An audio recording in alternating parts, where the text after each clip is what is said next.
Today's discussion kicks off with the inspiration behind the research on ecocriticism in Indian English poetry. Dr. Rathod, could you elaborate on what sparked your interest in this field?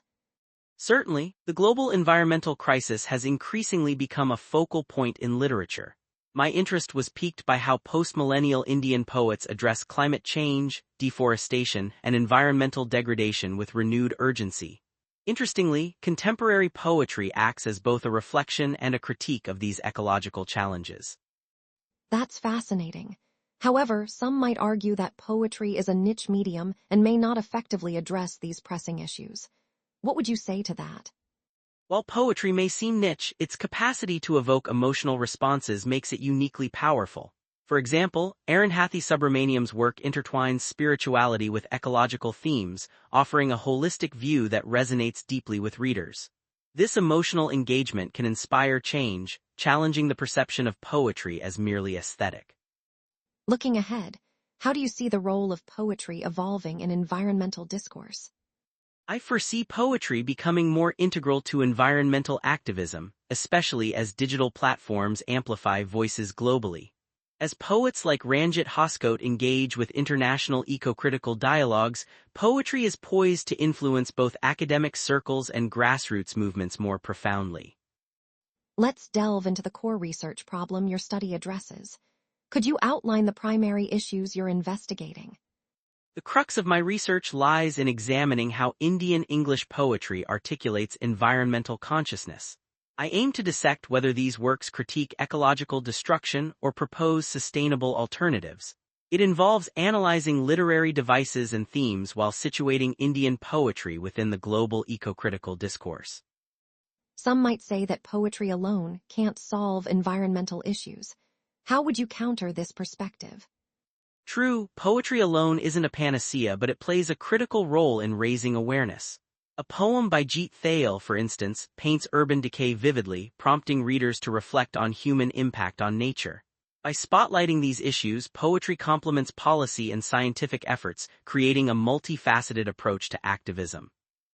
As we look forward, how might your research objectives inform future studies or actions? I hope to set a precedent for exploring underrepresented literary voices in eco-criticism. By highlighting Indian perspectives, future research might expand on how diverse cultural narratives contribute to environmentalism, potentially influencing policy and education. Your study employs a diverse theoretical framework. Could you share how these perspectives enhance your analysis? Absolutely. Eco-critical theory, including deep ecology and ecofeminism, offers lenses to interpret poetry's portrayal of nature's intrinsic value and gendered ecological impacts. For example, Vandana Shiva's ecofeminist insights help decode how poets link environmental degradation with social oppression. Critics may argue that such frameworks are too abstract for practical application. What is your take on this critique? While abstract, these theories provide foundational insights. Post-colonial eco-criticism, for example, enables us to explore how colonial legacies shape current ecological crises. Amitav Ghosh's narratives illuminate these intersections, making the abstract tangible and relevant to contemporary challenges. In the future, how might these frameworks evolve within the context of Indian poetry? As environmental issues grow more complex, I anticipate these frameworks will integrate more indigenous and localized perspectives. Indian poets could increasingly incorporate traditional ecological knowledge, enriching the global understanding of sustainable practices. Turning to your methodology, how do you approach analyzing Indian English poetry with an eco-critical lens? I employ qualitative methods, focusing on textual analysis and thematic categorization. By closely reading poems, I uncover how poets like Keki N. Daruwala use imagery and style to convey ecological concerns, linking these to broader historical and social contexts. Some might question the subjectivity inherent in literary analysis. How do you address this potential limitation?